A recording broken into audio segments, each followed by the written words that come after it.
Welcome, welcome, welcome, ladies and gentlemen. We go from the crazy hills of Alabama just across the Gulf over to Homestead, Miami Speedway in beautiful southern Florida for our ninth round of the ARC IndyCar iRacing series.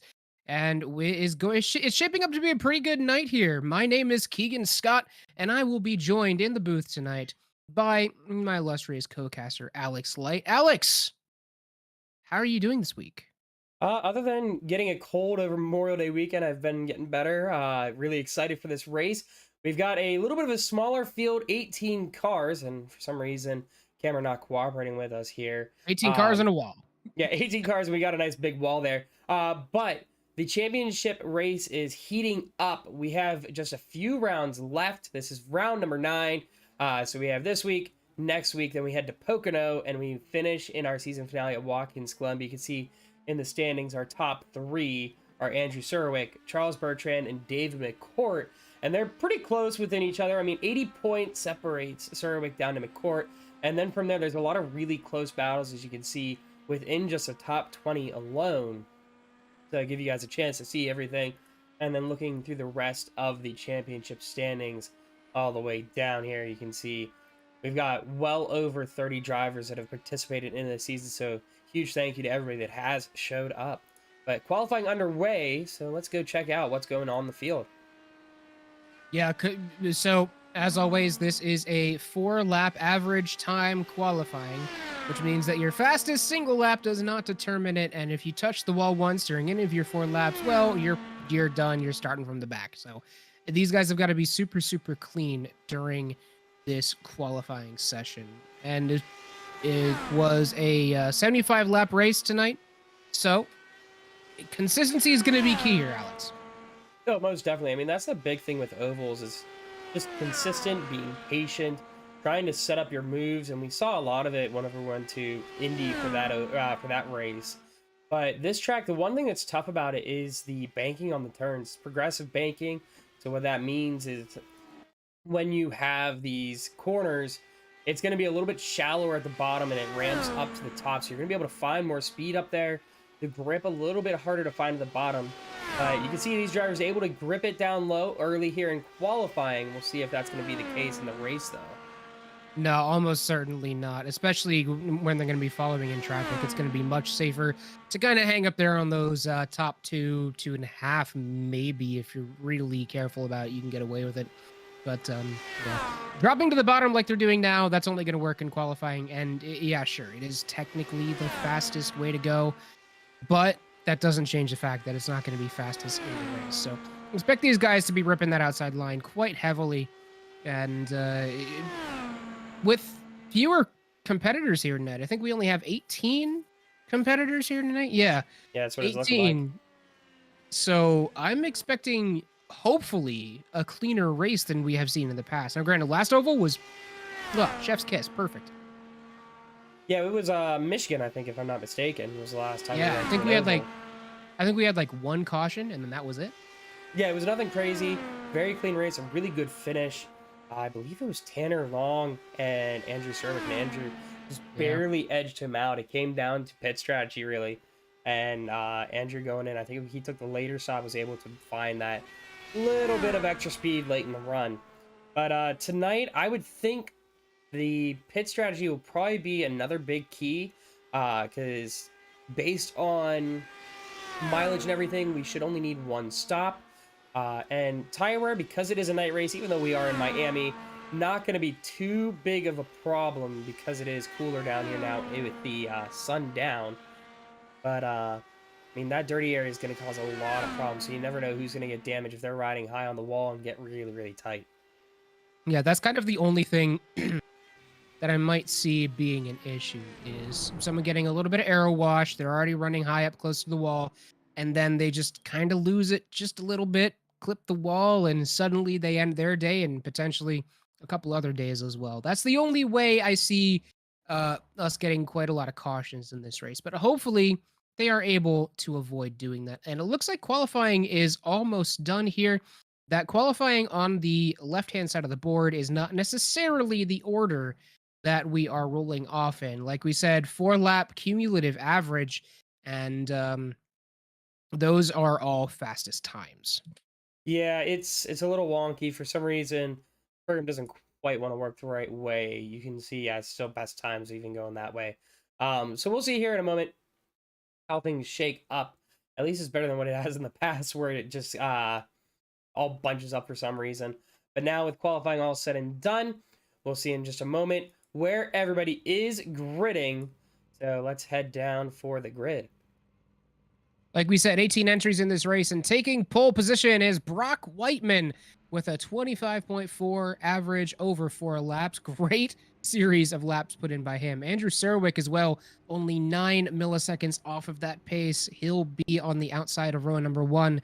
Brandon J. Welch on the inside of row number 2, with Mark Feeney on his right side, and Cody Barrett in the inside of turn number 3 to round out the top 5. Yeah, then going on from the top 5, we got Jake Jackson. The top 6, really, honestly, really, really close, even going out to Eric Oliva. Then you got John Krauser in 8th, Charles Bertrand 2nd in points, sitting in 9th place. And then you have Colin Kinzer, who joined last week for his first race, had a really good run around Barber, is going to be sitting in 10th. Yeah, the entire top 10, just a little bit more than a 10th separating them. That's an incredibly close race. I expect a lot of tight racing up near the front. Steven Schaefer, first person outside the top 10 in number 11. DeAndre Young in P12, rolling off there. And Craig Bray, rolling off P13. RJ Conley, P14. Joseph DuPont, our winner from last week, in P15. Never has been one to be the best on ovals. He's more of a road course alien, so let's see if he can pull out a good finish today. Matthew Rice in P16, and then Liam McNeil and Mark Harrison unable to put in a time. Liam will be rolling off in P17 and Mark Harrison in P18.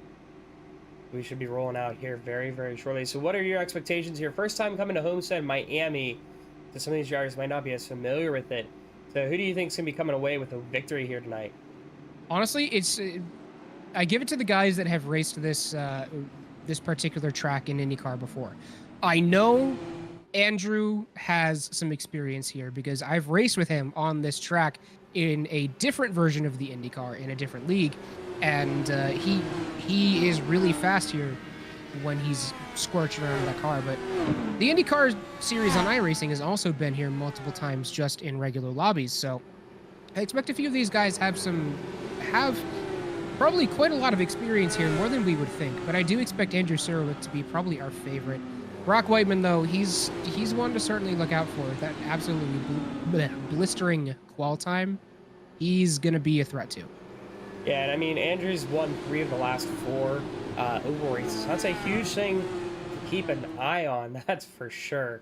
So it should be a very interesting race because Brock had just a heater of a lap time, so really expect him to be pushing the envelope here tonight. But we're going to get ready to take the green here in just a moment.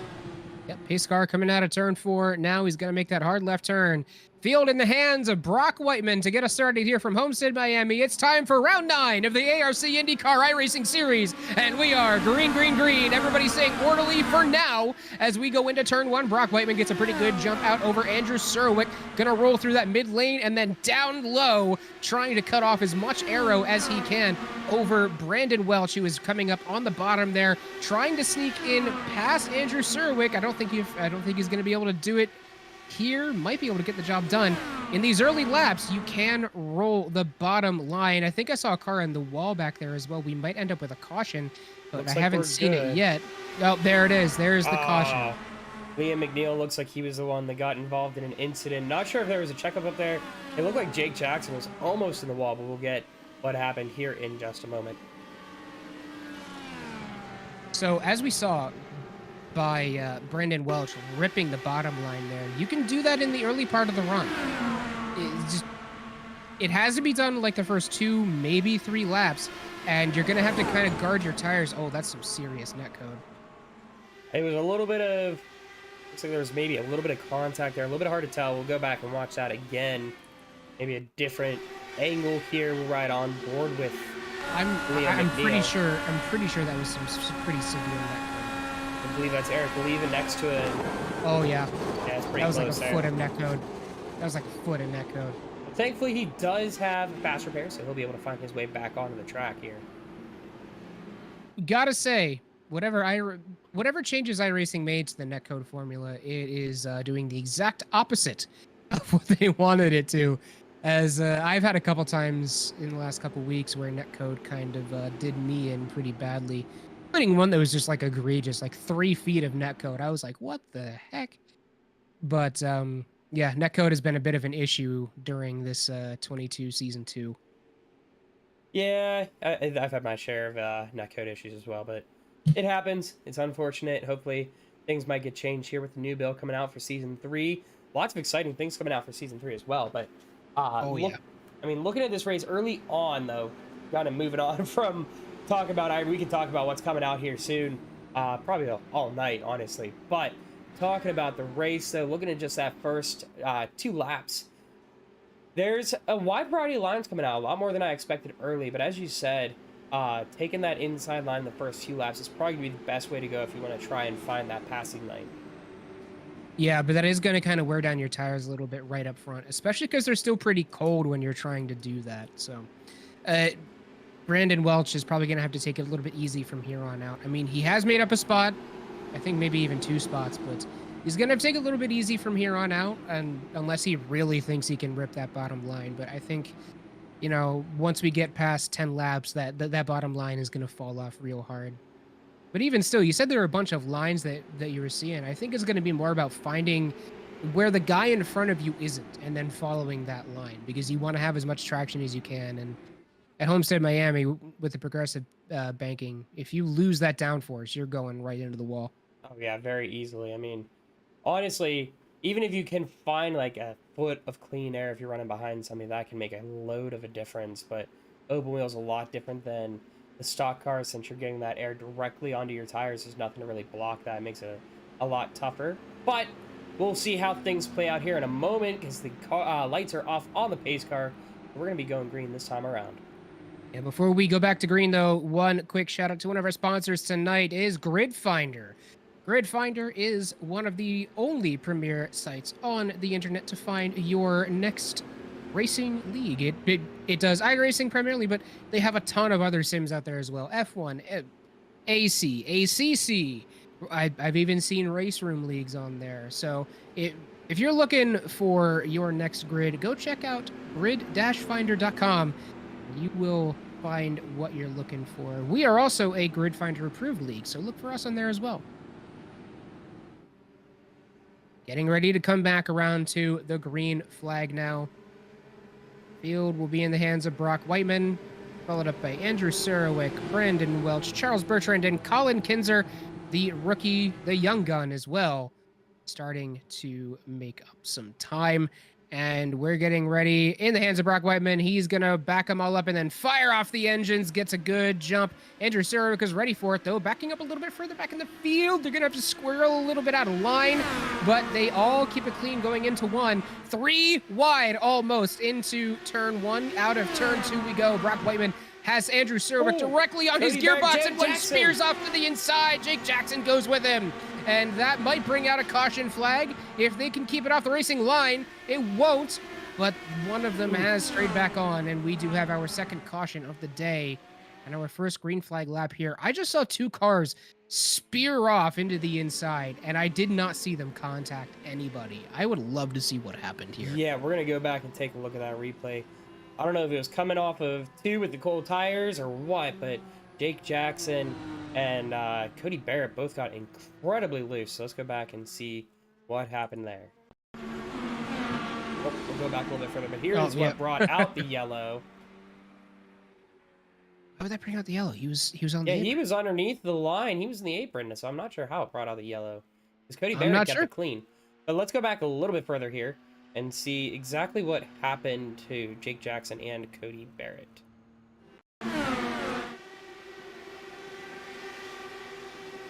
Yeah, so he just got loose right off the bat there. Let's go back in the replay and we can take a look on the onboard to see what happened to him specifically.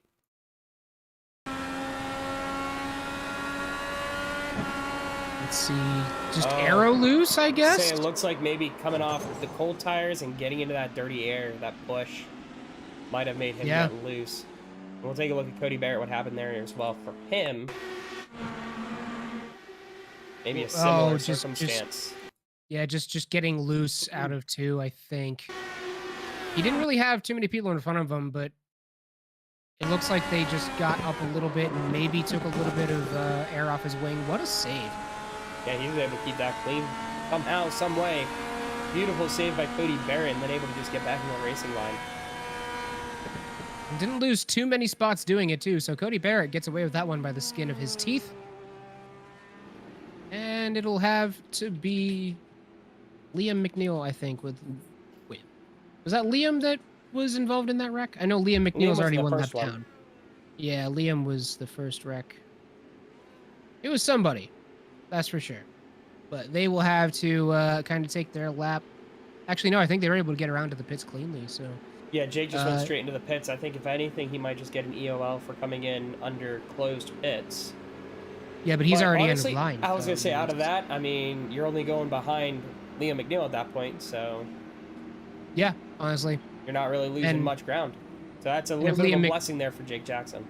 Yeah, and if McNeil has any sense, he'll just drop down to the bottom, let Jackson go past. So, even though that wreck happened, I mean, a little bit of a lucky break for Jake. Unfortunate that it did happen, maybe having to use a set of tires after that spin, because that was a pretty gnarly spin for him.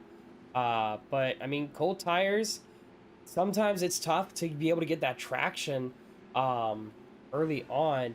But it looked like the biggest thing for him was just that arrow push as he came into the line on the backstretch. And it just forced his car a little bit loose. But, I mean, it's early on. Thankfully, smaller field tonight, so that wreck not going to hinder him too much. So really, we haven't had too many laps of green flag racing quite yet. But you saw, you called it out a little bit. We had 3 wide there at one point early on in that run. Yeah, that's if we see more of that throughout the night, when we have a good green flag stint, that's going to be a lot of entertaining racing going on. So Brock Whiteman, he's been challenging Andrew Serwick like crazy. Andrew was able to get by him during that last half a lap, but still, I think Brandon Welch is still also looking to try and get mixed up in that top 2 as well. So this is shaping up to be one heck of a race. Yeah, like we said earlier, I mean, the biggest thing about ovals is patience and trying to set up your moves. And with how fast Andrew and Brock are, if you're Brandon, you just kind of want to see what they're going through, what they're kind of looking at, what lines they're taking, how they're passing each other, and seeing if you can expose where that weakness is. I think try and be in the right spot later on in that race, because you've proven here in the first few laps we've ran green that you have that pace to keep up with them. Well, we're getting ready to go back to green here. Andrew Serwick managing to get the lead in the first half of that green flag lap. And he will lead them all back down to the start-finish line. Just waiting on that pace car to spear off. Alex, do you think we can get a green flag run this time? Crossing my fingers and hoping so. We're going to have lap 10 completed here in just a moment, so 65 to go. Let's see if we can get a nice long green flag run as Andrew Serwick slows him up and then he floors it out. What a start for him. And he's going to try and break the toe heading into turn 1. And we see Brock Whiteman trying to catch up, but he got off so quick there. Whiteman also stealing a little bit of aero off of Brandon Welch behind him.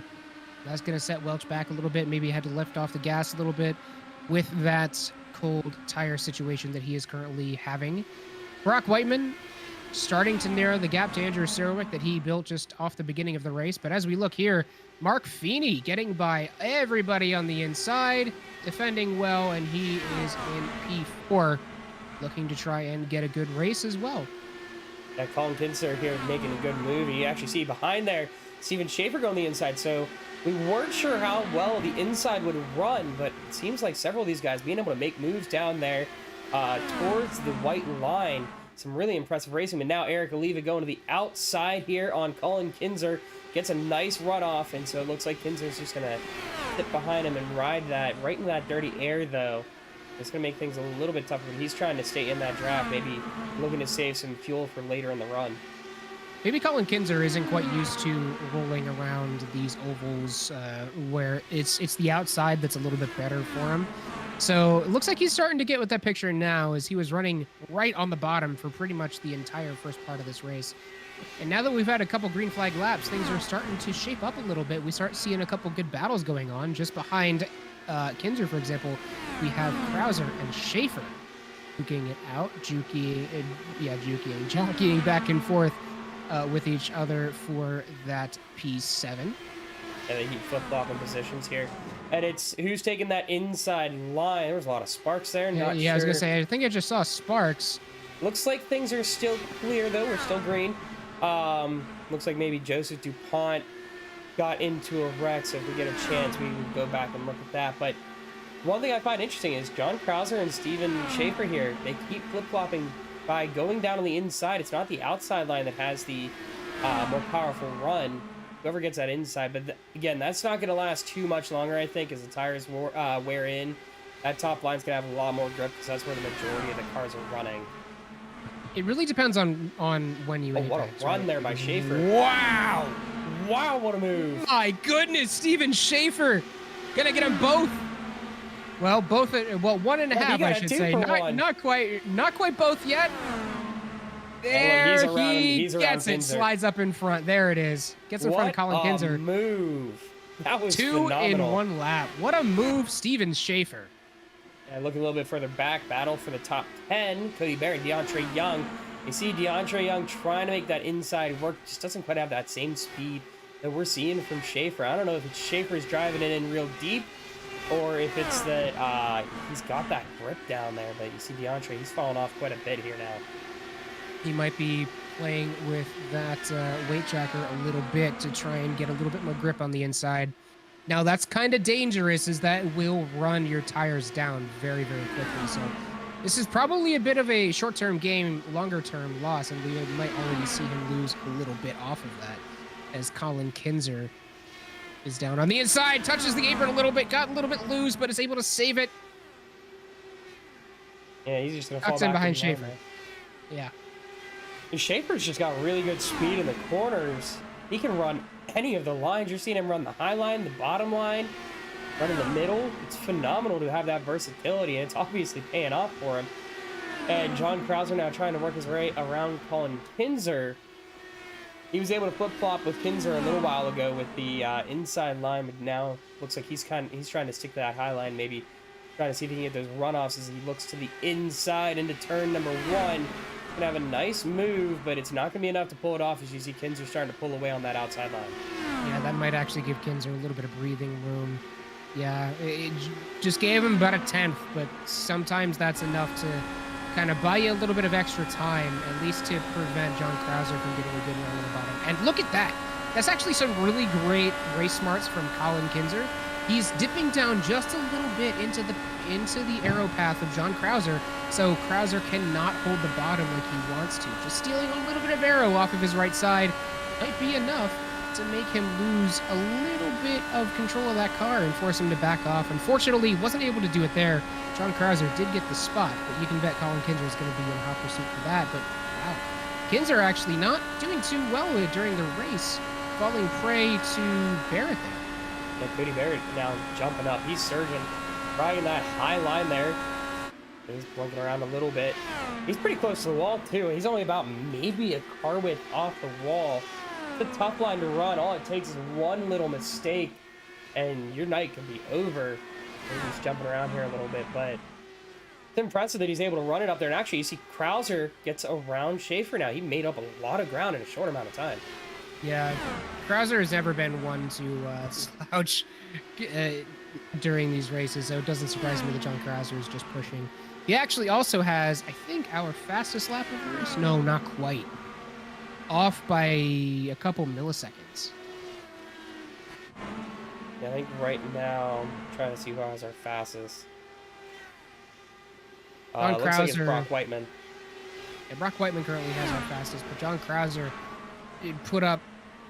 has been putting up faster laps than everybody else for these last couple of laps. So I expect John Krauser to make a march towards the front here within probably the next couple laps.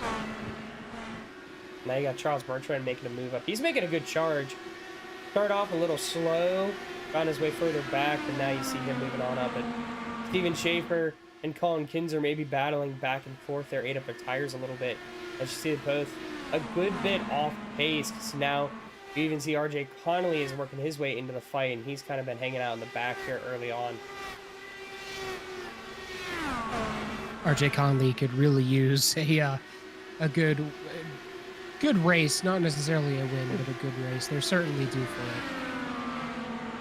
Charles Bertrand starting to make up some of that lost time. Colin Kinzer wants that spot back, but he's forced to take the super low line as Charles Bertrand is not going to let him have that top line. Still, though, Colin Kinzer able to hold it, but the better run goes to Charles Bertrand. Yeah, now you see Cody Barrett and Charles Bertrand, they keep going at it. Charles trying that. Oh my gosh, Cody Barrett rides the wall there. And you see how much of a run that gives him. He gets a good about 3 car lengths coming off the turn there. Even though Charles was about even coming around mid-corner. That's just, you have so much speed coming off that exit. Ooh, a little bit of a wiggle from Schaefer in the back. But like I said earlier, if you can ride that wall line like Cody does every now and then, you carry so much speed. I'm not even sure he did it last time on purpose. He might have kind of gotten maybe just a little bit of a wiggle and then kind of aborted the midline and just gone to the high line mid-corner. Still gave him a big run, but I guarantee he had more in that car if he wanted to go high line the entire time. Whoa, big wreck in the back! That's definitely going to bring out a caution as they both spear to the inside. We have our third caution of the day on lap 29. One of them just got loose.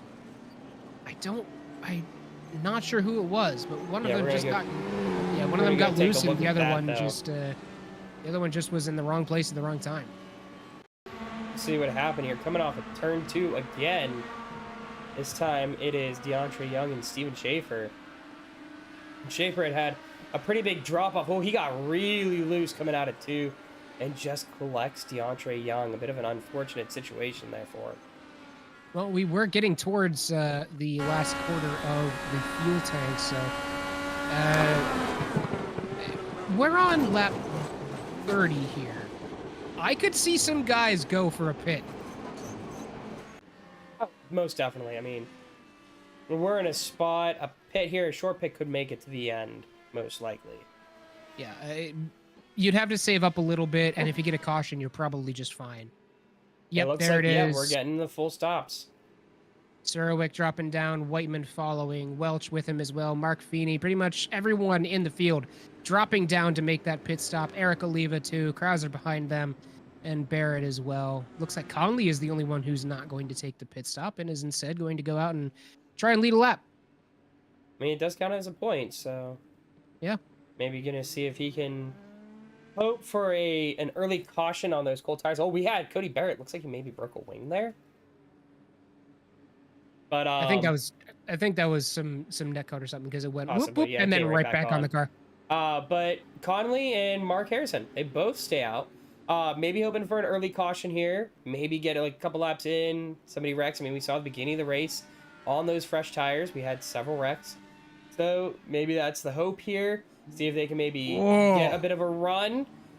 But nice exit there. Top 3 stay unchanged. Actually, I think top 4 stay unchanged with Welch. I think everybody stayed in the same place.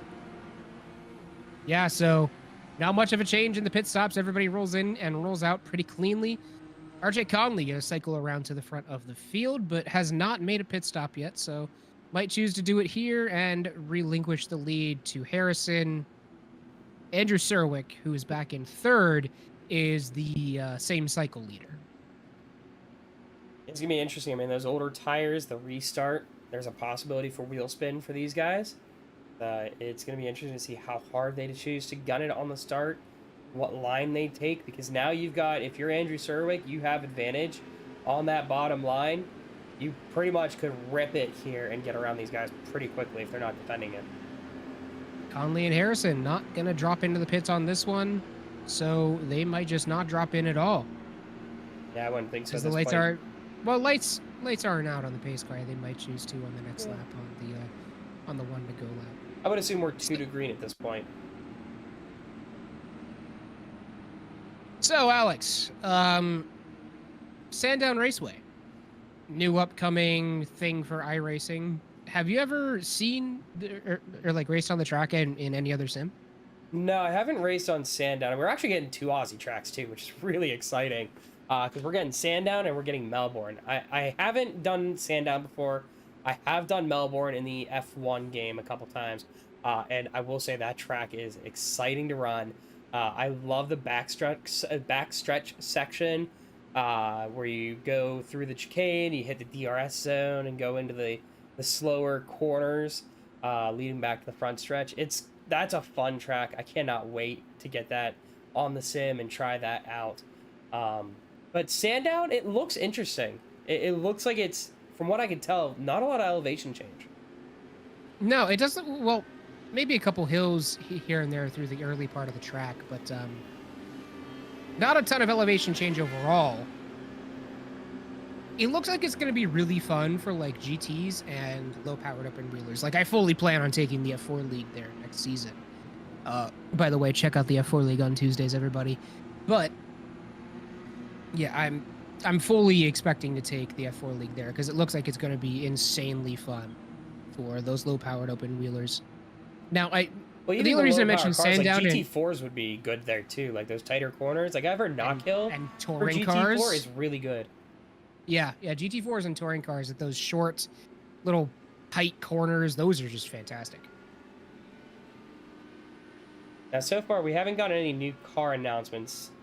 Who knows? There's still a couple days before the build is usually released. They usually release the builds on, what, Tuesdays or Wednesdays of week 13? I think so. That makes sense. By the way, speaking of week 13, everybody, before we go green, check us out here at twitch.tv or youtube.com/Apollo Racing Club. Every single night of week 13, we have Apollo Racing Club action coming at you. It's the week 13 celebration, the first of our week 13 celebrations. We hope to do many more, but I'll talk to you about that in a little bit as we are getting ready to go green. Field in the hands of RJ Connolly. Waits, and guns it on the green flag. Catches Harrison maybe a little bit off guard, but Harrison is ready to go. Andrew Serwick already making moves. 3 wide in the back, fighting for that third place position. Harrison going on the outside, Serwick on the inside. Welch is trying to find his place. Whiteman gonna get the spot over Andrew Serwick, and they race on from here. RJ Connolly and Brock Whiteman Brock Whiteman currently out to the lead. What happened to... I could have sworn we had someone else in there. Yeah, Welch? That was, I think, DeAndre Young, maybe, or Liam McNeil. No, it would have been, I think, DeAndre Young. But being a lap car in there, I think they're just dropping the back. But this battle here for both the lead and the provisional lead, really exciting. Side by side, going through each and every corner. You got RJ Connolly, Brock Whiteman up here fighting for the high and low line. You see Andrew Serwick gonna drop in tow behind Brock Whiteman, maybe use a little bit of a slingshot here coming around. Oh, he might be in the wall. Was that a wall? Yeah, Andrew, I definitely saw him clip the wall there. Not sure how much damage he has. He does look like he has damage. I don't know how much it's affecting him if he has to come in for a pit stop.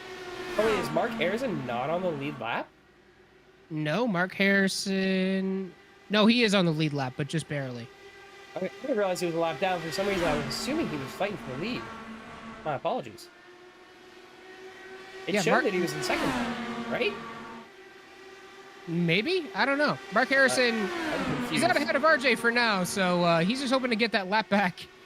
Hoping a caution flag comes out. RJ Connolly is just going to get shipped to the high side. Still retains that lead as Brock Whiteman is still trying to get that lap. Or trying to get that lead. It looks like Andrew might... Oh, no, he gets a little bit of a wiggle there. Getting in that dirty air of Mark Harrison. He can't find a gap. Even look at RJ Connolly coming down, closing off any chance he really has of a good entry there. And you see Andrew trying to see if he can get a little bit of toe, but keeps getting a little bit of a wiggle each time. He's going to dive to the inside. A quick move here. He should be able to have this nice and cleanly, and he will. It's an amazing run here coming around turn number 2. Your new leader is Andrew Surwick. And Liam McNeil will fall back another lap, and I don't think he's going to be able to get that one back. Was hoping for a caution, but it did not come out just yet. RJ Connolly going to have to come in for a pit stop here shortly. Probably within the next 5 to 6 laps, if I had to guess. Holding on to that second place spot for now, hoping that they're going to be able to get a caution flag and come in for free. That was a big gamble by RJ, though. It was. He was really hoping for a caution there. Unfortunately, I will put him at least a lap down. We'll have to see, though. We have lots of tight racing. I mean, even looking back here, battle for 5th place. John Krauser and Cody Barrett going at it each and every lap. You see John dropping low, trying to see if he can find that inside line. That speed just not quite there against Cody, though. We saw him flip-flop positions quite a bit earlier with Colin Kinzer and Steven Schaefer, but right now it's not quite happening the same way he was earlier. Charles Bertrand also back there, kind of waiting to pounce on things a little bit. John Krauser and Cody Barrett, man, they've been going at this quite a bit today. This is not the first time these two drivers have battled.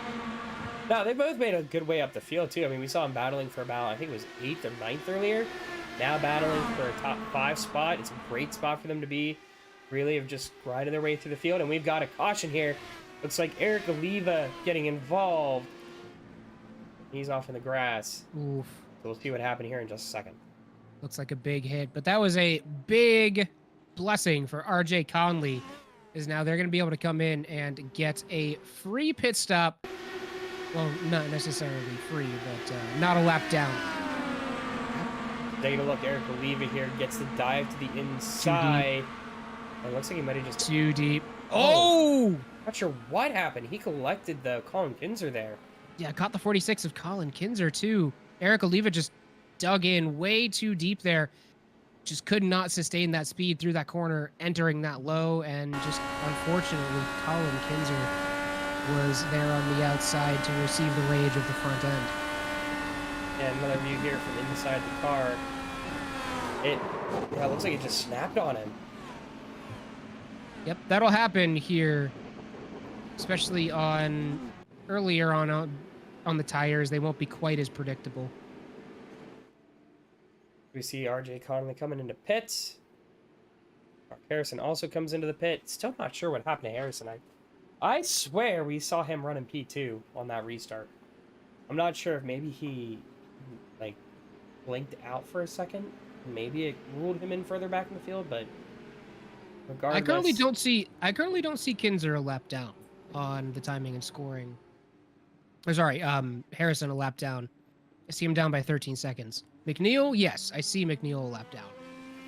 I don't see Harrison a lap down at the moment, but there might be a bit of a scoring issue or something of that nature. So yeah, we'll see when he comes out of the pits. Yeah, we'll follow up on that. RJ Connolly, though, big blessing for them. I would say this could be big for RJ. He's now on about 10 lap pressure tires. It is a great move on his end. It's really paid out. So as long as he can work his way through traffic cleanly, he could really have his day here. Maybe a push for first place. Maybe. Especially considering the fact that everyone else in front of RJ who pitted on lap 30, they're not fully guaranteed to go to the end. They're probably good. There's always the chance that they do run out if they are pushing it too hard. So RJ might have the opportunity to make something up there later on in the race. I'm not so sure they will, but even with those fresher tires, that's going to be a big enough move. Yeah, we saw earlier Andrew, when he was trying to get around RJ, you saw him using the draft for Mark Harrison a lot, so that might have been an opportunity for him to try and let off the throttle a little bit, try and get some of that, get that fuel mileage back in there. Brock Whiteman also kind of riding behind Andrew at times when they were side by side, or even riding behind RJ. So there's a little bit of strategy that goes into it for those guys who pitted first, trying to see where they can maximize fuel saving in order to be able to make it to the end, because as we said, that lap run, our fuel run is about 44 laps or so. So it'll be like just enough at lap 30. Yeah, But you're gonna 40 have to to stretch a little 40, bit. 40 to 48, depending on how much you're saving, and 44 is about the middle if you get a caution. Now it's going to depend on if they get another caution. If they get another caution, 100% they're good to the end. Oh, If they don't get another caution, they might have to flip down to some lower engine maps to try and save a little bit of fuel. They won't have to save a lot. They'll just have to save a little bit to try and get back around to the start-finish line.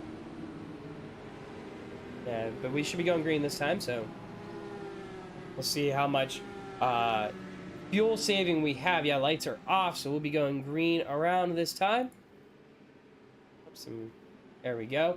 But honestly, I don't know if we see Andrew and Brock pull away from the field like we did at the beginning of the race, because they're gonna have to try and stretch that fuel all the way to the end unless we get another caution. But I mean, you can't really bank on that, because if you do, you might just force yourself to run out of fuel with 1 or 2 to go. I mean, we even saw Michigan. That was a fuel mileage race. We saw Andrew. I think he made it back around after his after he took the checkered, and he ran out of fuel on his like victory lap. So he got it really close there, and there were several drivers who did that. The margins are super, super tight. Someone else I'm going to keep an eye on here is Jake Jackson, currently running in P8. Did take a second pit stop so far this race. He was involved in the earlier pit stop, or involved in the earlier wreck. Last pit stop was lap 30, but Jake Jackson probably going to have a bit of a good advantage there too. So Yeah, we get ready to come back around. Oh, sorry. You're good. Go ahead. I was going to say, so we get ready to come back around to the green flag. Andrew Serwick still has control of the field. Pace car spears off. Andrew gets a big jump early on. Whiteman, I don't think was fully expecting that, is going to jump down into the draft. Andrew spears back up high, and we are racing again here at Homestead Miami Speedway. Serwick on the top line. Whiteman drops down below, trying to work those good tires while he still can. Does get up underneath Serwick, but is not able to complete that pass. Gonna look on the outside this time, trying to make that outside move stick, and he actually is able to force Andrew Serwick down to the bottom. I don't think he's gonna have enough to return it on the front stretch, though. No, Andrew Serwick does keep the lead after that first lap of the restart. Brock Whiteman looking down to the inside now. Might make it stick. Yeah, you look to set up that move into turn number 1, taking that high side.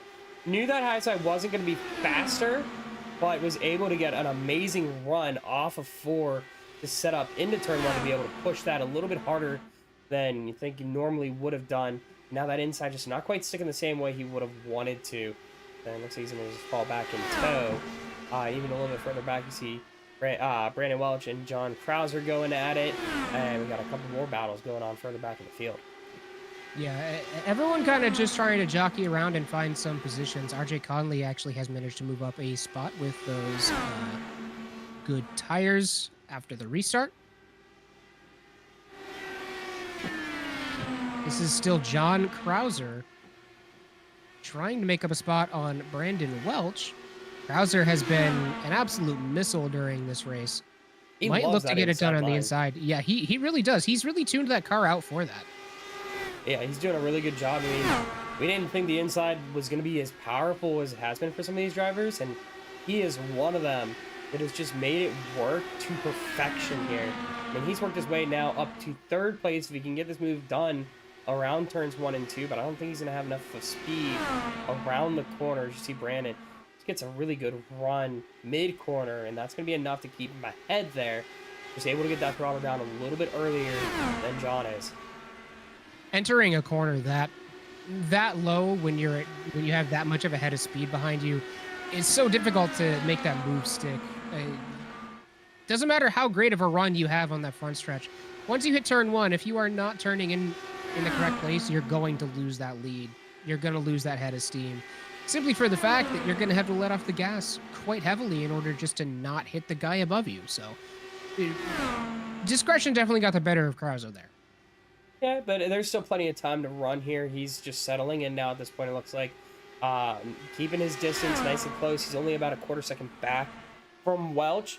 But much different than the battle we had for first place going on. We have been side by side here between Serwick and Whiteman for probably about the last 5 or 6 laps at this point. I mean, these guys just back and forth, even looking here at the lap times. I mean, oh, hang on, wrong way there. But looking at the lap times, you can see they're trading off basically every single lap who's faster. Honestly, Whiteman should probably just kind of sit back, sit in Serwick's draft a little bit and try and maybe save up a little bit of fuel, which it looks like he actually is saving up a little bit of fuel. I think he just switched to map 3, if I had to guess. Yeah, So Brock Whiteman, yeah, Brock Whiteman playing the long game. And you know what that is to me? That's a sign that the front guys do not have enough to make it to the end as is. We're definitely going to make an interesting finish here because only a few guys do then. Being Mark Harrison and RJ Connolly, and I don't know if there was anybody else that pitted after that. Just a couple guys that were involved in that last caution. So definitely going to be an interesting shakeup here at the end if they cannot make it to the end. But looking back here, we got a battle for 5th place, and Cody Barrett in the wall.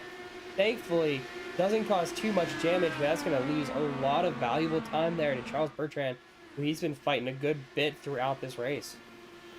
These Indy cars are really fragile too, so even to scrape along the wall like that can really offset the steering balance. So he might have to, he might be fighting the wheel right now. Can we see his gyro cam? I'd love to see if he is having to oversteer that wheel.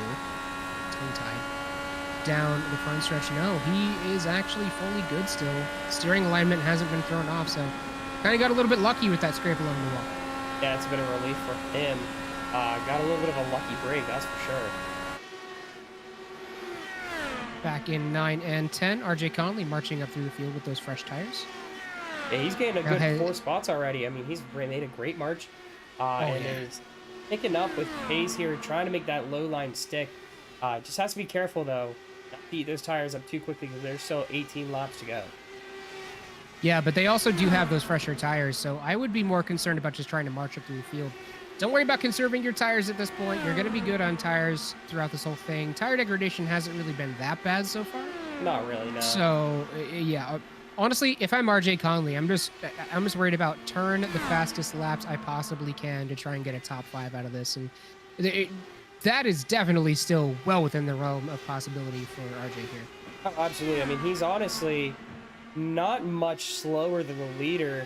That last lap, only about 0.15 seconds slower than Andrew Serwick, and faster than most of the field by about 1/10 of a second. So he keeps up the speed that he's on, the pace that he's on, he will be able to gain a couple more spots here as he's closing in on, I believe, Jake Jackson is in front of him, but he's got Jake Jackson as well. Mark Feeney, that's who the other one is, Mark Feeney. Yeah. I think I just saw someone in the wall in front of RJ, actually. Might have been Jake Jackson in the wall. Not sure, but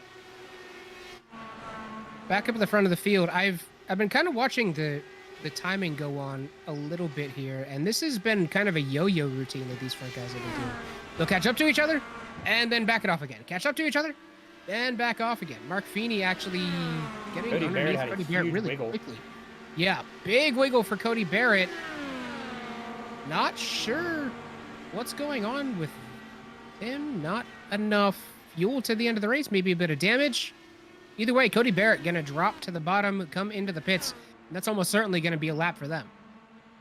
That's an interesting situation. Not sure what happened, if it was from that contact on the wall a couple laps ago, or if it was something else entirely.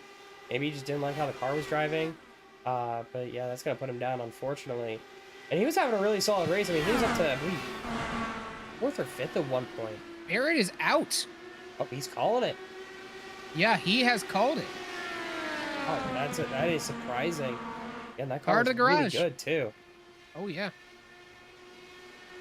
Meanwhile, further up the field, Jake Jackson looking to try and make up some spots after a unfortunate incident earlier that he's kind of getting away with here a little bit. Beauty of iRacing is that you have that fast repair, and if you can get back around to the pits under caution without having to tow and use that fast repair, you're probably going to keep your lap. Oh my goodness, Mark Feeney, that was an aggressive block. Holy. Mark Feeney's like, yeah, you can have this, dude. I kind of want to finish this race. Thank you very much. And Jake Jackson. Wow.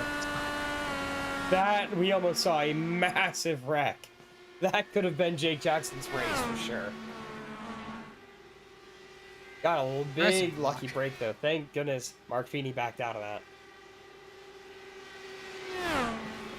looking back near the front of the field now again. Andrew Serowick and Brock Whiteman. I have seen them come together and get back apart. Come together, get back apart. Probably twice now. And now we're seeing Brock Whiteman close the gap a little bit more. Maybe he's intermittently using that lower engine ratio on alternate laps. Yeah, look at that. Look at the difference in lap timing there. I think Whiteman is probably saving up a little bit of fuel, trying to ensure that he can go to the end, and maybe trying to force Andrew Serowick into an uncomfortable gambling spot. It's going to be a really interesting spot here at this point. With now 9 to go, and you see they just keep trading lap times, basically. And it's really minimal amounts of time as well. I mean, it really doesn't make a difference on the gap, as you see. Whiteman at anywhere between about 0.65 seconds to about 0.8 seconds away. It just kind of varies based on the lap, but maybe it's a tire wear slowing Whiteman down, but he keeps bringing it back in. You see, again, closing that gap a good bit, but still kind of trying to set up those late race moves. We'll see if he's going to be able to get it done when it counts. That's why I'd have to guess that he is either saving fuel or just saving his tires as much as possible to try and make a late race move on Andrew Serowick, because we're coming down to that time as Welch we have 8 to go here. Welch way down on speed. He dropped off a lot. He must not be able to make it on fuel. Maybe. Like I said, I think a lot of these guys that pitted on lap 30 are going to have issues making it to the end. In fact, if we could take a look at Brock Whiteman here, let's see his gyro cam and see if he has his see what he's doing on that throttle there. Oh, yep. He is fuel saving like crazy, dropping into that 4th gear, because iRacing, how iRacing tracks fuel use is by the throttle position. So ordinarily on most cars, you would want to go up into a higher gear to save fuel. Not so in iRacing. In iRacing, you want to drop to a lower gear and let up on the gas pedal a little bit. And you can see Steven Schaefer dropping down, helping him out a little bit, giving him a little bit of tow, even more fuel saving here in the closing laps. Now 5 to go. He's going to have to make a move here soon, though. I don't know if he's banking on Serowick running out of fuel, but time is running short. If Serowick runs out of fuel, it'll be pretty apparent pretty quickly. Although Whiteman just needs to worry about not getting caught up in the wake of the lap car in front of him. That's really close to the wall. Come on, Andrew. Now with about a 1.5 second lead, I think Brock Whiteman is full in on that fuel save strategy now. Is Andrew Serowick good to the end? That's the question to beat all questions. Meanwhile, while we're talking about the fuel strategy up at the top, we're looking at a battle for 3rd place, the podium spot here, the last one. John Krauser, he has made phenomenal moves. So has Charles Bertrand, both working their way 5 spots up the grid. And right now, coming down 3 to go. Charles is really holding that inside line, but John has started to really make that high line work nicely for him, getting lots of runs off of it. John Krauser hoping to stick around in that podium position, but we're coming back around to 2 to go here as Serowick crosses the start-finish line. Only 2 to go. Brock Whiteman fully on that fuel-safe strategy and now gaining a lot of time over Andrew Serowick, actually. Gaining almost a 10th just in that one corner. Oh my, look at that gap shrink. It should be interesting to the end. Can he gain a 2nd, though? That's a lot of time to gain. He's got to be gambling on Andrew Serowick losing, just running out of fuel on the backstretch, if I had to guess.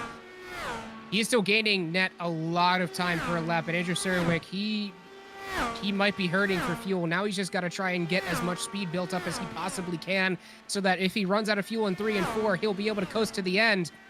Not looking like he's going to run out of fuel, and if so, he's going to make it across on coast.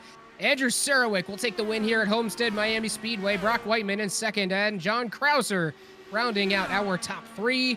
That's the podium. Charles Bertrand and Brandon Welch rounding out the top 5. So Andrew Serowick make that 4 out of 5 oval races.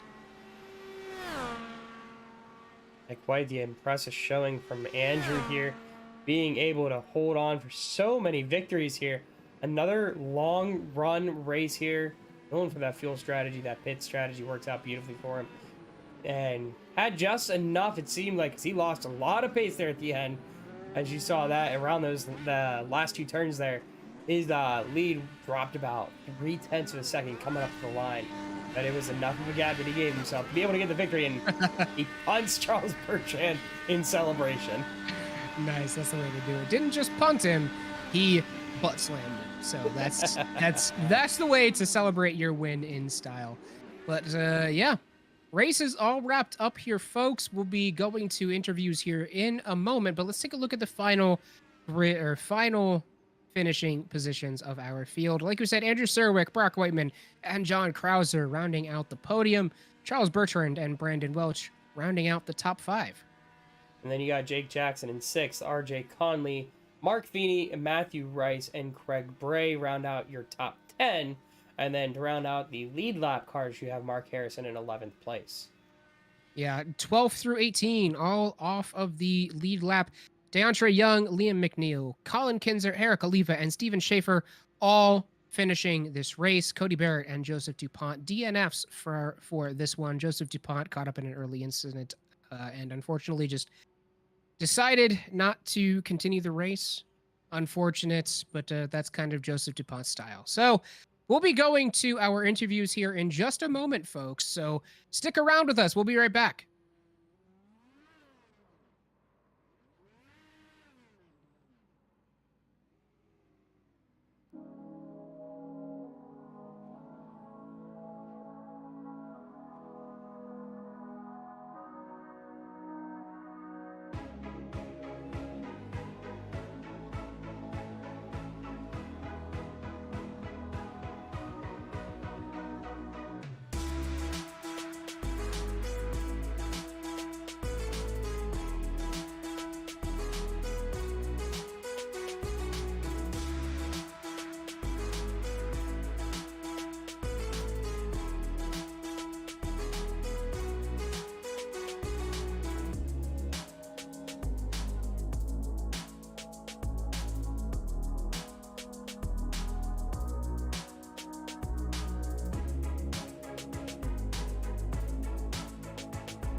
Welcome back, everybody. It's time for the driver interviews with our top 3 of this race.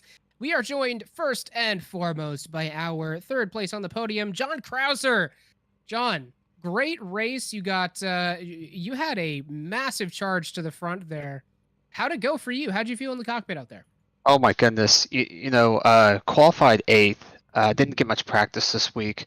But all of a sudden I just started riding the high line a lot more, and I just noticed the delta was closing a little bit more and more every lap. And then, I'd get up behind somebody, and I just said to myself, mentally I just built myself and said, you know what, just do it. Try it. Worst case scenario, just lift off and let them go. And I just kept using that mindset the whole race, and all of a sudden I could start seeing Andrew and I think who was Brock that finished 2nd.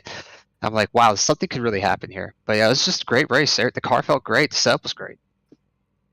Yeah, I'm sure David's going to be happy about that one, saying the setup's great. It definitely looked good on track. You were doing a really good job.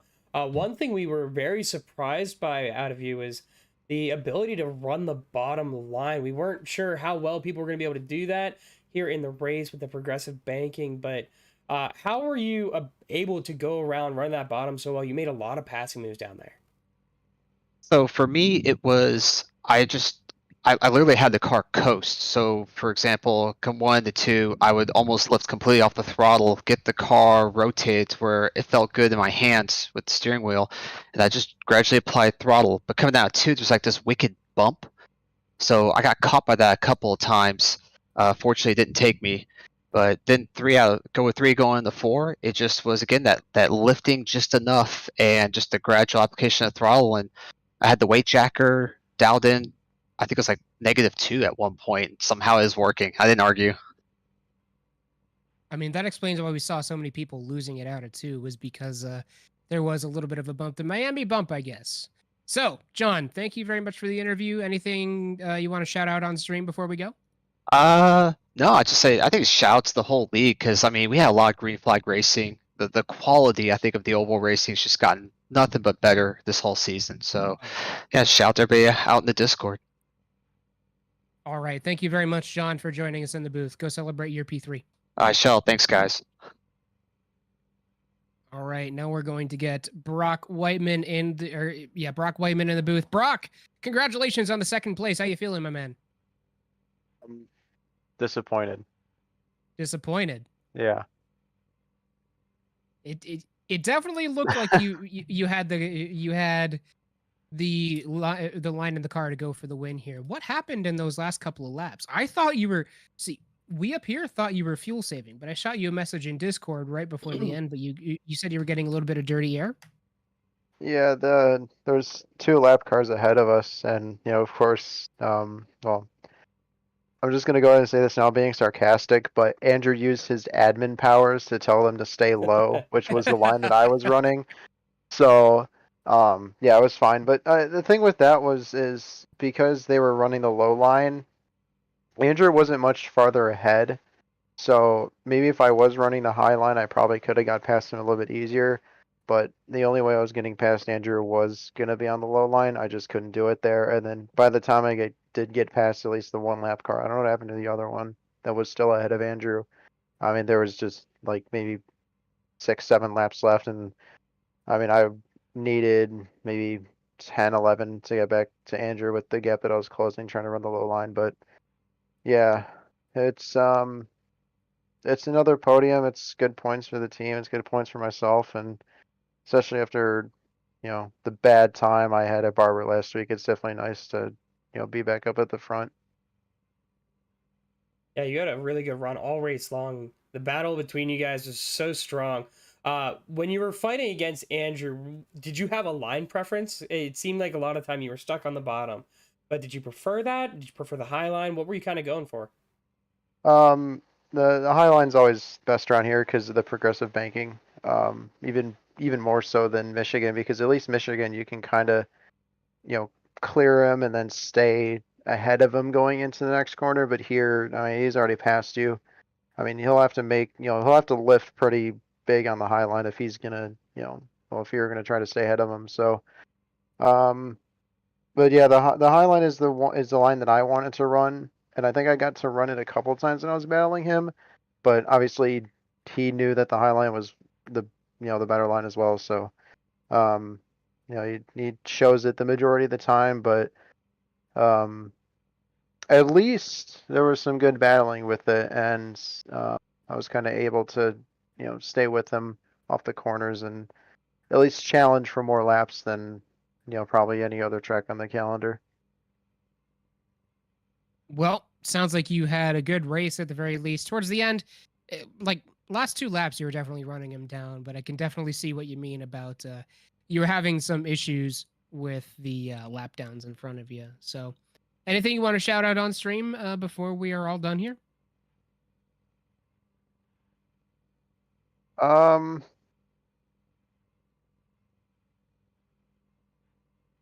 put you I on don't the know. spot. I'm not gonna. No. I'm not gonna make you shout anything out. But thank you. Yeah. I'm Thank all you. right. All right. Awesome. Thank you very much, Brock, for joining us in the booth. Go enjoy your second place finish. Thank you. And now we're gonna get Andrew Surwick back in the booth for what seems like the 101st time this season. Andrew, welcome to the winner's circle. Yeah, thank you again. This is becoming a common thing, I guess, this season. But yeah, that was fun, man. I mean, it definitely looked like you had a really crazy race. You had a massive battle with Brock Whiteman there in the middle of the race to try and get that winning pass.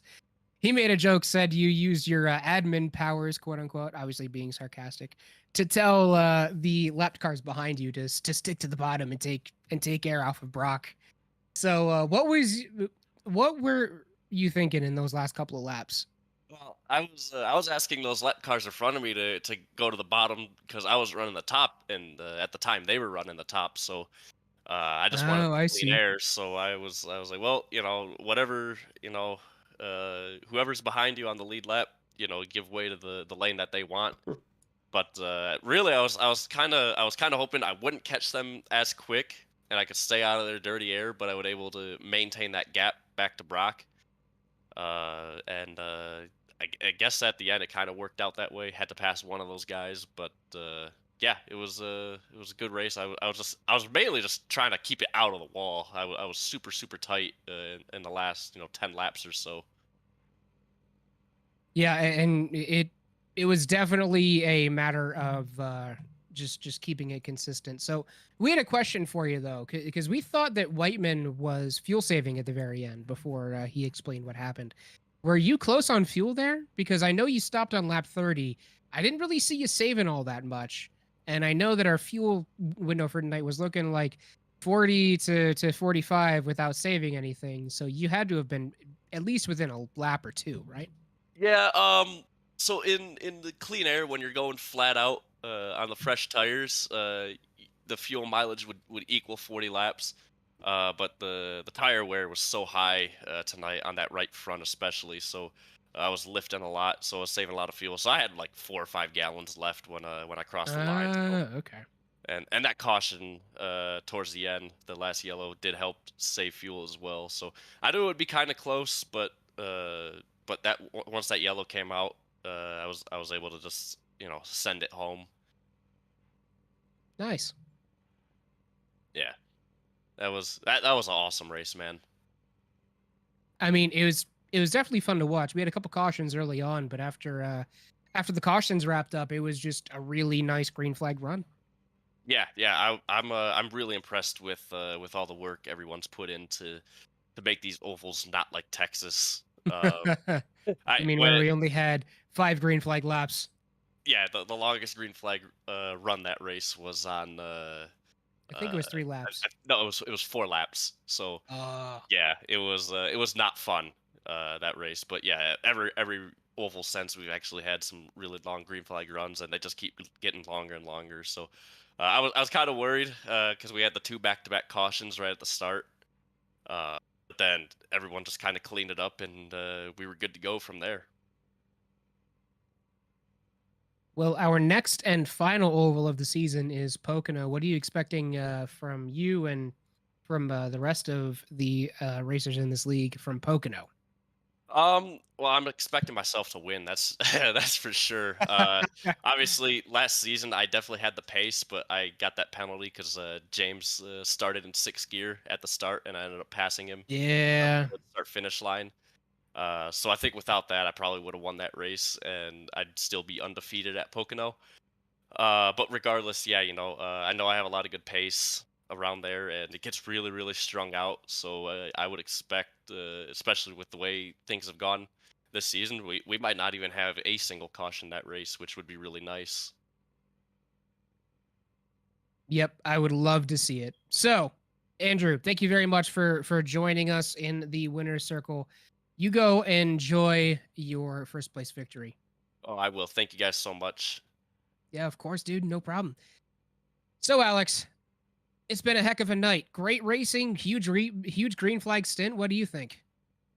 That was some great racing all around. It was phenomenal to watch. Several really good battles. I mean, we didn't expect as many battles to happen on the track. We figured just given the circumstances, the track conditions, how the racing was going to pan out, it was going to be more strung out. But there were a lot more lines. I mean, the setup was great for these guys. You could hear all 3 of the drivers on the podium. I'm really happy with how the car drove. So just all around really good racing. We actually do have updated standings real quick for you guys so you can see how things panned out. Brock Whiteman now moves into the top 3. He gained 2 spots tonight with a great drive.